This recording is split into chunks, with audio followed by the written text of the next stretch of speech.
Eu deixo aqui um alerta que essa mesa ela é para maiores de 18 anos, que ela possui alguns temas possivelmente sensíveis e a depender dos caminhos, alguns gatilhos que talvez as pessoas não queiram disparar. Então fica aqui esse alerta.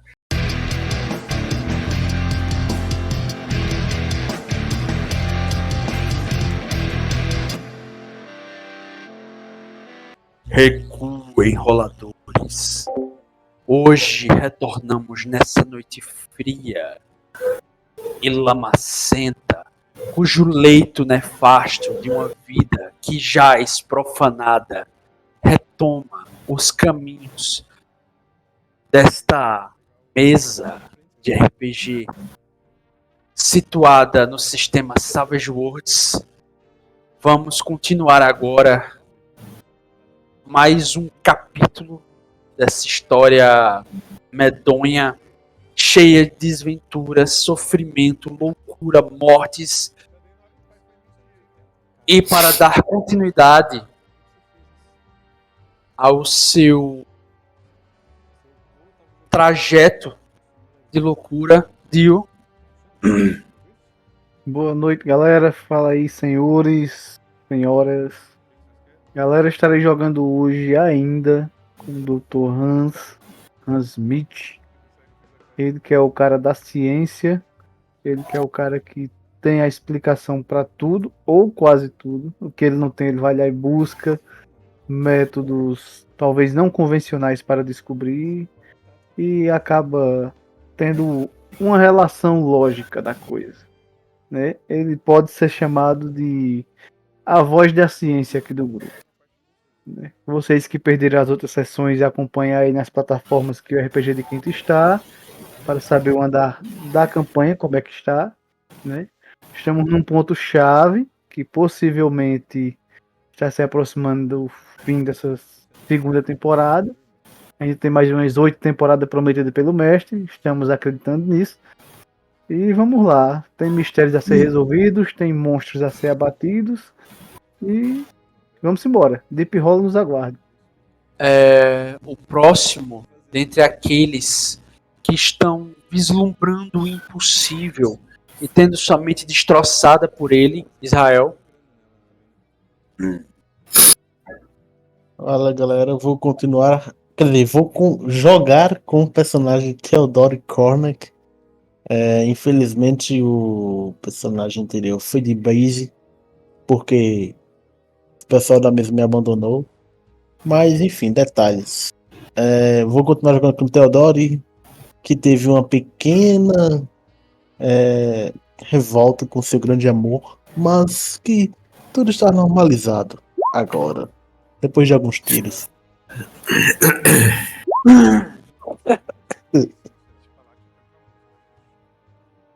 Beleza, o próximo, dentre aqueles condenados e fadados a vagar eternamente pelo que se entende por uma vida de desgraça e sofrimento, Felipe. E aí, galera, vou continuar jogando com o Ida Grosenor. E tô tentando entender a situação e o que é que vai acontecer novamente agora. E por fim, a dominadora dos corações e mentes de muitos homens fracos, tal qual como os seres primeiros dominam aquelas mentes, ainda existem figuras que simplesmente as manipulam como um titeteiro. Lucas. E aí, galera, tamo aí na atividade, continua aí com Rebecca Khan e é isso. Rebecca Khan? Sim. Akan? Akan Merkel. Akan é o nome do meio. Enfim. O importante é trazer os 3 pontos para casa, bora. Gente, o de sempre. O de sempre. Uma recapitulação rápida dos eventos das últimas sessões aí que o Felipe não participou. E para que assim a gente possa retomar e seguir de onde parou. A gente tinha ido, eu vou começar da outra mesmo. A gente decidiu, a gente tinha feito uma reunião com todos os componentes do grupo, quando colocamos as cartas na mesa. Ou deveríamos ter colocado. Né? Eu falei, meu personagem falou, Dr. Hans, sobre a possibilidade de estarmos lidando com coisas sobrenaturais. O personagem da senhorita Merkel não levou muito em consideração isso, mas os dois personagens de Felipe e o de Israel levaram em consideração, né? Acreditaram no que estava falando e a Merkel ficou meio incrédula. Mesmo assim, nós resolvemos ir até a casa lá do Alvarez, mais uma vez, para tentar fazer uma empreitada de recuperar o diário, né, que ele era feito com pele humana, negócio assim. Montamos a empreitada, chegamos lá, nos deparamos com algo muito fora do comum, fora do eixo ali, uma suruba mística doida lá, e todo mundo tava como se fosse num topor, como se fosse uma hipnose, né? Estavam se deleitando uns nos corpos dos outros. E mediante isso, o Dr. Hans chegou ainda a jogar um artefato como se fosse uma granada incendiária, digamos assim. E os bichos lá começaram a pegar fogo em alguns, e eles não estavam nem aí, continuaram fazendo o que estavam. E vimos que seria muito arriscado nós irmos nessa empreitada para tentar recuperar o diário, né? E resolvemos recuar. Algum dos personagens também ficou amedrontado com a cena e recuou. O Hans resolveu recuar e a Merkel também. Ela foi tocada mentalmente pelo horror que viu na casa. Talvez um horror particular, não se sabe ainda. Quando o Hans saiu, a Merkel estava no veículo que tinha nos levado até lá, querendo acelerar o veículo e explodir ele dentro da casa, né? Eu tentei ajudá-la, de certa forma, ali com um pouco conhecimento que tenho sobre veículos, por isso que eu usava um motorista, até que o Cormac também voltou. A senhorita Merkel tinha pedido para ele só voltar com o diário, mas mediante o que aconteceu, os horrores que viu, ele resolveu voltar. E ficamos no embate lá de fora até que apareceu um dos bichos lá poderoso, possivelmente um dos boys da campanha, e nos jogou um diário como se fosse nos desafiando. Não foi um bicho poderoso. Não foi um bicho poderoso, não foi um dos bosses da campanha. Foi o personagem de Felipe. Ele, tomado pelo que havia na casa, ele voltou totalmente entorpecido, tal qual como Charles Witcher havia testemunhado, ele totalmente fora de si, tomado por um ente que, ao tremeluzir das luzes de um raio ao longe, se confundia com a presença do coletor de ossos, o Dr. Henry Clayton. Isso. Quase como se ele tivesse tomado. Ele nos jogou. E ele devolveu o livro. Né, como se fosse uma maneira de dizer assim: tome, não vai ser nada para vocês são fracos, eu sou forte. Como se fosse nos desafiando. Nós pegamos o diário de bom grado, estávamos voltando com nossos capangas no carro, onde estava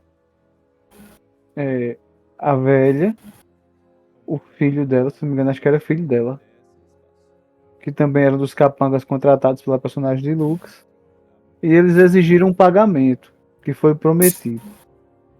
A senhorita Merkel, ainda muito abalada, pediu para que estacionasse o carro e foi pegar o pagamento que estava no porta-malas. E o que eles receberam em troca da empreitada foi bala. Ela meteu bala neles dentro do carro, né? O personagem aí que está agora com Israel foi tentar intervir lá, entrar numa confusão, meteu bala um no outro entre a Merkel e o personagem dele. Enquanto isso, eu saí tranquilamente com o diário, fui pro hotel e disse que quando eles resolvessem lá as broncas, nos procurasse para que a gente voltasse o plano. E foi basicamente isso. Beleza, teve a questão da discussão entre a senhora Merkel e o detetive Cormac, que eles trocaram tiros, mas só lembrando que dois dos NPCs que foram contratados por ela foram assassinados com a máquina de escrever de Chicago, que já falou, só reiterando essas informações, e o personagem de Felipe voltou para a residência Alvarez, né, e a gente inicia a sessão tal qual como a anterior, em meio a um breu estranho, uma escuridão que começa a ser iluminada por fachos de meia luz de um candelabro, ou candelabros ao longe, e um som ritmado de algo se chocando contra algo e produzindo ondas, né? E muitos murmúrios, muitos gemidos, muitos gritos de dor lancinante, desespero, prazer, gargalhadas de loucura, e entre o que parece ser uma tênue luz, William Grosvenor se vê praticando atos sexuais extremamente mecânicos com uma moça uma senhora, uns 40 a 45 anos, que no primeiro momento ela está de costas para ele, enquanto ele a possui lascivamente num momento mecânico e quase que como se ele não estivesse lá. Ele tem um lapso de como se alguém estivesse tentando despertar ele, mas dentro da própria cabeça dele. Ele consegue ouvir uma voz muito familiar para ele. Uma voz do seu tio, o seu... Desculpa, eu recebi uma mensagem aqui. Vocês estão...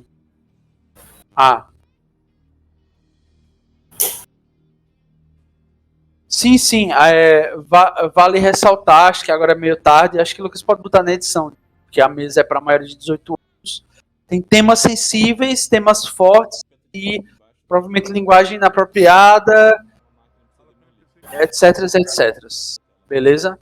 Retomando aqui, uma voz lúgubre e tristonha ecoa dentro da mente de William Grosvenor, que no seu friccionar do corpo sobre o outro, ele vê essa mulher extremamente calada, imobilizada e gélida sobre uma mesa de mogno antigo, onde vários outros indivíduos ao redor estão fazendo quase que aquele mesmo movimento, e ele sente uma presença em esses outros indivíduos. Dentre esses indivíduos, essa presença é nada mais, nada menos do que um cadáver putrefado sentado numa cadeira no centro, como se fosse um trono.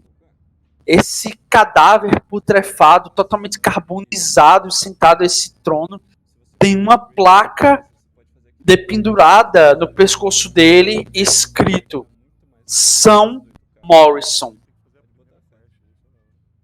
E está pendurada assim, essa placa. Você vê que é um corpo meio que já sem alguns pedaços, carbonizado, né, e tal. E tá tudo configurado e orquestrado ao redor desse ser, dessa cadeira que jaz no centro, até que uma mão toca o ombro de William Grosvenor e puxa ele por um momento e diz: "Você despertou, foi?" E nesse momento você repara que quando você se desprende daquela mulher, você aparentemente não estava só copulando com ela, mas ela estava meio que em processo de morte quando você começou que se deu ao longo do processo até que finalizou com esse despertar seu. E nesse momento você vê aquela mulher de uns 40, 47 anos com uma cicatriz muito grande, de uma boca muito larga, com possivelmente uma cicatriz de lábio leporino. Não sei se vocês sabem o que é lábio leporino, que é aquela pessoa que nasce com a cavidade superior da boca aberta e tem que fazer uma cirurgia para pegar. E é uma mulher medonhamente horrorosa. Você tem que fazer de força assim para reconhecer que aquilo é uma mulher. Se não fosse a cavidade, você estaria se questionando se aquilo de fato não seria uma criatura. E você vê que aquela mão fria e gélida que toca o teu olho, como se fosse uma mão que estivesse guardada dentro de um frigorífico, te puxa por um momento, e quando tu se vira, tu vê o doutor Alvarez. Aquela figura também medonha, também inexplicável, doutor Alvarez. Deixa eu dar um pop-up aqui na... Enfim, ele se aproxima de você, aquela pele enrugada, meio necrosada. Aqui achei. Ele se aproxima de você e por um momento tá aquele medalhão no peito dele assim, meio que emitindo um certo faixa assim de uma luz carmesim. Ele olha pra você e pergunta: você despertou, não foi mesmo? Eu acordo como se tivesse os olhos assim. O que porra tá acontecendo? Quando você fala isso, várias mãos começam a te tocar ao mesmo tempo, assim. Mãos masculinas, femininas, mãos escamosas, mãos gélidas. E várias mãos assim começam a deslizar pelo teu corpo em carícias que fazem com que tu se arrepie até o último fio de cabelo por alguma razão que tu desconhece. Quase como um medo instintivo, assim. Eu vou tentar sair correndo aí, procurar o que for. Cara, você se sente profundamente sozinho. E para além da escuridão local e da escuridão dos atos que estão sendo deflagrados aí, existe uma espécie de escuridão esotérica, uma escuridão meio que etérea, algo que remete a como se você fosse uma criança perdida em meio a um escuro completo. E aí você sente uma presença gigantesca de pelo menos uns 3 metros ronando e ruminando próximo a você, até que você escuta um grito feminino e um estalado de quebrar. E depois você começa a escutar um barulho meio estranho assim. Quando você se dá por si, no meio dessas pessoas, o Dr. Alvarez, ele segura o teu pulso assim. Onde você pensa que vai? Me deixe ir. O que você quer comigo? Temos muito a conversar. Temos muito o que compartilhar. Ele faz um convite para que tu suba as escadas do salão principal com ele. Eu vou, velho. Vendo que já tá na merda, eu tento me acalmar e sigo. Cara, tu vê que tu tá todo sujo, cheio de gosma, cheio de líquidos e um pouco de álcool, um pouco de vinho, um pouco de você sabe o que? Tudo isso misturado como se fosse uma camada meio que espessa ao longo de toda a tua pele, do pescoço para baixo, assim. E aí vocês dois começam a subir as escadas. E aí ele chama você para vislumbrar algo pela janela.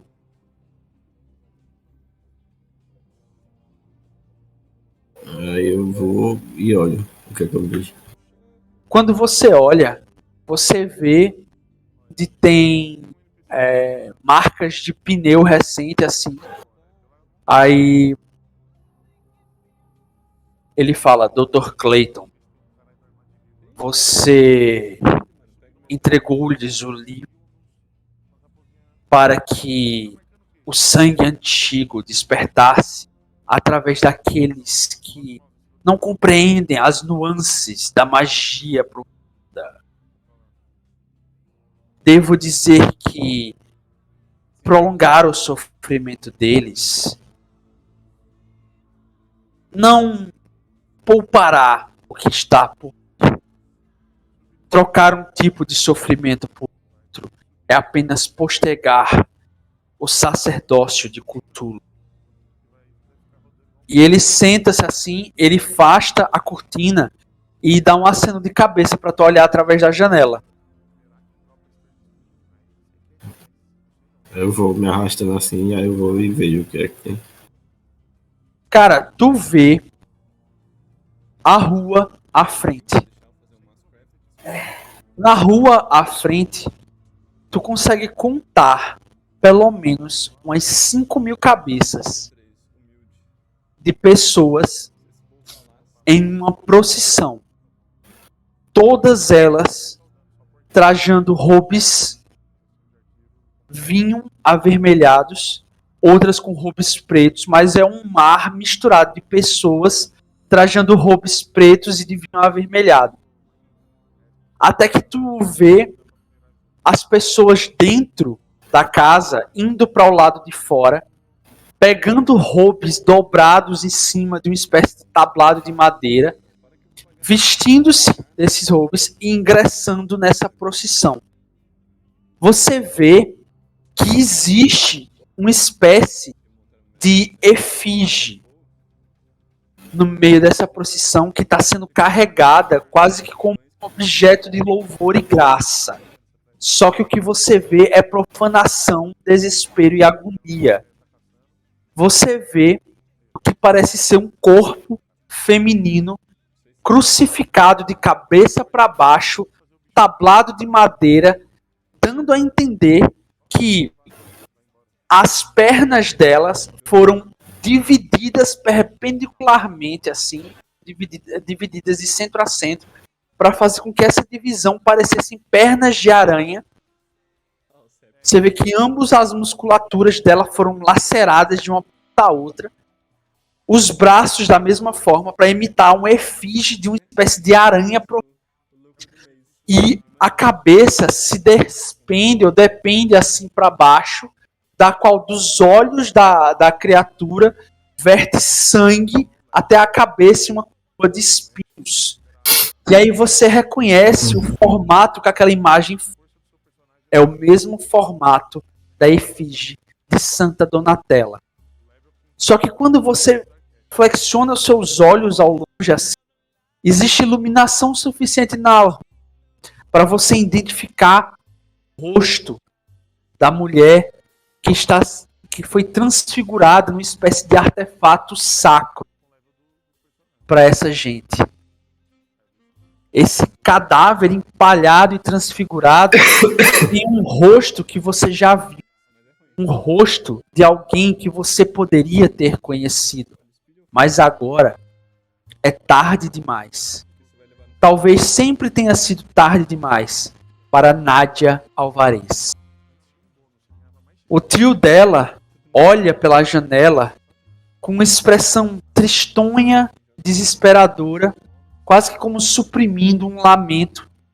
Ele olha para você e diz: todos se levantaram, todos se reunirão, todos andarão sobre os passos sangrentos da criação, pois o grande Cthulhu deverá se curvar aos novos deuses e Atlagnatia será a nova sacerdotisa primordial. Hoje é o último dia para Deep Hollow. Hoje é o último dia para os homens. A era dos imundos acabou. A era dos deuses antigos, com eles também. Tudo que resta agora é a era dos novos senhores do éter. E aí você vê aquela procissão de pelo menos umas 5.000 pessoas de cabisbaixas andando. E pelo visto, elas vêm andando a quilômetros e quilômetros. Praticamente, elas vêm andando de Swampshire para cá. A lama do asfalto se mistura com a lama dos próprios pés lamacentos e lodosos que vivem no pântano e misturado com o próprio sangue de laceração dos pés daqueles que andam nessa procissão. Você tem a impressão de ver vários rostos conhecidos entre eles. Você vê o açougueiro da cidade, você vê um pescador, você vê Richard Akan, você vê Ethan Helmsmith. Alguém lidera a procissão seguindo com essa efígie. Ele deixa cair o capuz, levantando as mãos aos céus e dizendo: Este é o fim e o começo. Eu prometi que Deep Hollow seria grande, mas Deep Hollow será profunda. E as pessoas, todas elas, começam a chorar, se lamentar, e um grito lúgubre e uníssono de todos eles juntos começam a murmurar entre si. E o indivíduo que fala no topo da procissão sangrenta de Swampshire é o homem conhecido Isaiah Patrick Helmsmith. E a procissão segue. E o que você faz? Eu falo pra ele, não é nada que nós possamos fazer. Cthulhu já desistiu. Ele dá um sorriso assim, você. Cthulhu não é capaz de desistir. Cthulhu não tem vontade. Cthulhu é. Cthulhu é tudo ao mesmo tempo. Ele vê tudo. Ele domina a tudo. Esse mundo é berço que Cthulhu cultivou para a raça humana. E a raça humana nada mais é do que gado para Cthulhu. Porém, mesmo dentre o gado, existem os seus sacerdotes. Sacerdotes que seguem o caminho do sangue e da magia arábica antiga. Se você deseja dar um breve respiro a mais para a raça dos imundos, você deve seguir o sacerdócio. Deve achar o Kitab, o livro de todas as verdades, e completar o ritual da efígie de Cthulhu no seu palácio submerso da entrada de Rilé, que fica no subsolo da catedral, levando até uma gruta. Gruta essa em que o seu tio, ou melhor, você mesmo, doa efígie. Osso por osso, canção por canção, poema por poema. Não consigo ser mais direto do que isso. Tudo que você pode conferir é mais um pouco de tempo para essa raça que não merece salvação. Minha linhagem está condenada. Eu estou condenado, pois eu fui aquele que tive que viver para ver tudo que amo, prezo e construir ser destruído pedaço por pedaço, pela minha sede de conhecimento, pela minha vontade de desbravar as fronteiras da ciência. Eu tentei alertar Hans Schmidt, mas ele é mais tolo do que eu. Ele acha que controla alguma coisa, mas ele tem um papel a desempenhar nisso tudo. E a face dele não me deixa mentir. E Felipe, Você vê que ele começa a pegar o que parece ser um lampião. Ele despeja sobre a cabeça dele conteúdo inflamável do lampião. E ele dá o que parece ser uma espécie de caixa de fósforos. Ele coloca na sua mão e fecha. Só um sacerdote de Cthulhu pode matar outro. Pois a mão que é capaz de puxar a vida para os corpos é a única capaz de desatar o fio que prende a alma ao corpo.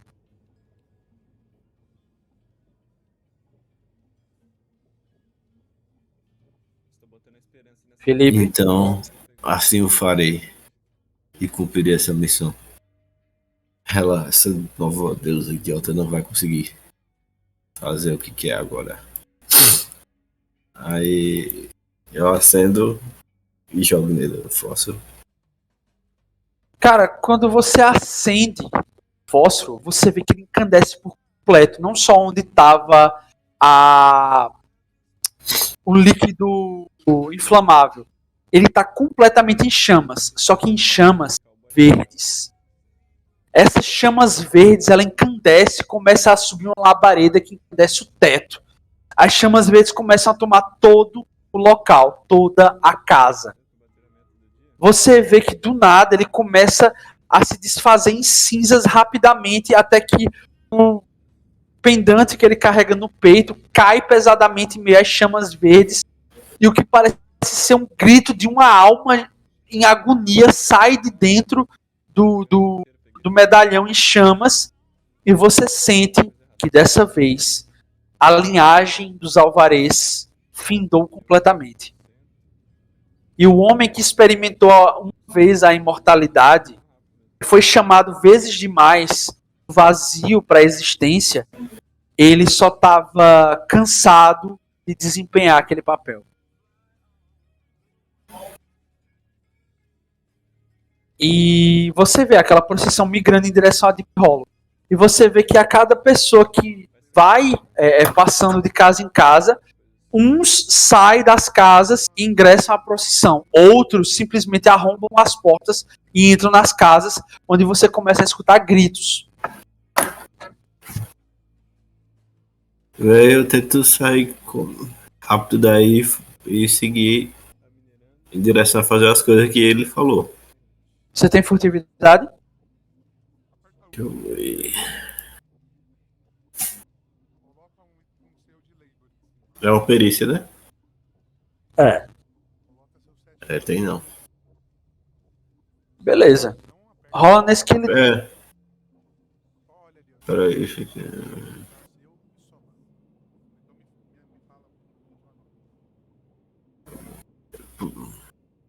Eu tô em um lugar muito alto. Tá.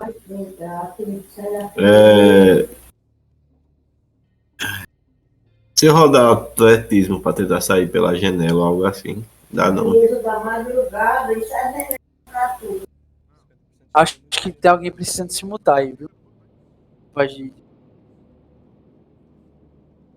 Bota push to talk. Eu acho que era o Felipe, pô.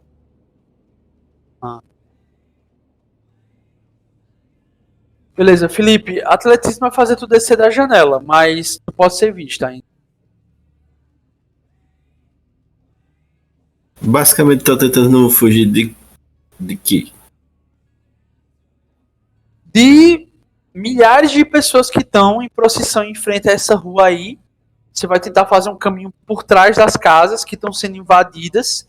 E agora, aparentemente, a casa do Alvarez está começando a encandecer em chamas. E você já viu como é que funciona a questão das casas em chamas aqui nessa mesa, né? Beleza, eu vou tentar rodar um skills aqui. 2. Tem vantagem por estar no escuro e tudo. Não. Quer rolar um Benny? Eu vou tentar arriscar a sorte. 3. Não foi o suficiente, mas você começa a correr desesperadamente.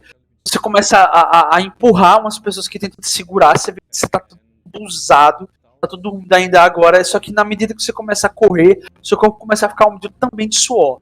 Você se põe a correr. Você nota que você tá com uns andrajos, assim, uns trajes meio sujos, meio rasgados. E aí você começa a correr desesperadamente e um monte de gente começa a te ver. Algumas pessoas começam a se destacar e pra onde você corre? Tem algum beco, alguma rua por trás, algum lugar mais escondido? Não tem veículo. As ruas estão ocupadas por uma procissão.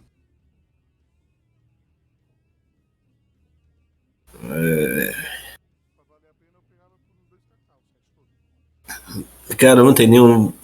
Alguma casa com algum veículo, alguma coisa não que eu possa tentar entrar. Faz uma rolagem aí de alguma perícia relacionada a procurar. Deixa eu ver aqui. Deixa eu ver tua ficha que eu te dei. Isso. Acho que seria perceber, né? Pronto, é isso. Investigar também.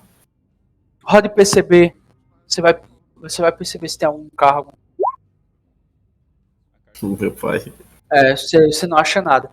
Eu vou fazer o seguinte, eu vou tentar ir em direção onde eu acho que o pessoal tá. E se alguém tentar me parar, eu vou parar essas galera no soco. Beleza, faz um teste de atletismo pra sair te segurar. Não, é pra sair no soco é lutar, não? Não, tu vai só se desvencilhar dele. É como se eles tentassem te agarrar e tu vai tentar resistir. Pai. Porra, tá bem, hein? Ô, velho, tu só bota perícia que eu tô uma bosta? Tu tem bem ainda, tu pode rolar, pô. Não, meu pai. Eu tô com a minha arma, não. E em tese, teu atletismo é alto, que eu me lembro que tu era combatente corpo a corpo. Mas é por isso que eu falei lutar. Eu queria dar um morro em quem chegasse perto. Pronto, eu vou aceitar, mas você vai ter que gastar um bene. Aí você pode rolar e lutar se você quiser. Beleza. Aí, 9. Pronto, beleza. Aí você vê que as pessoas começam a desgarrar, tentar segurar, então você dá um murrão na cara de um. Você vira assim por cima do outro, passa uma gravata, na hora que vem um por trás assim, você já se vira com a cotovelada e sai correndo. Você corre como se sua vida dependesse disso, você começa a tudo que você tem no seu fôlego e tal. Você tá em frangalhos com roupas que não são do seu tamanho. Você tá com quase uns andrajos, assim, umas roupas bem surradas, bem. Aí você começa a correr, e você vê lá atrás, ao longo, como se fosse uma maré subindo a procissão, indo em direção a Deep Hollow. E você chega rapidamente no que parece ser a pensão do centro. Você vê lá a senhora Mercacan baleada, o senhor Theodore Cormac, o detetive Cormac, também baleado, o Dr. Hans, meio cansado, meio ofegante assim, também depois de uma corrida que ele tinha feito, eles estão todos juntos, reunidos assim, e ação livre de vocês aí. É isso, galera, foi pouco, mas deu pra dar que da quest final, procissão de sangue e o sacerdócio de Cthulhu. Espero vocês na próxima e tchau!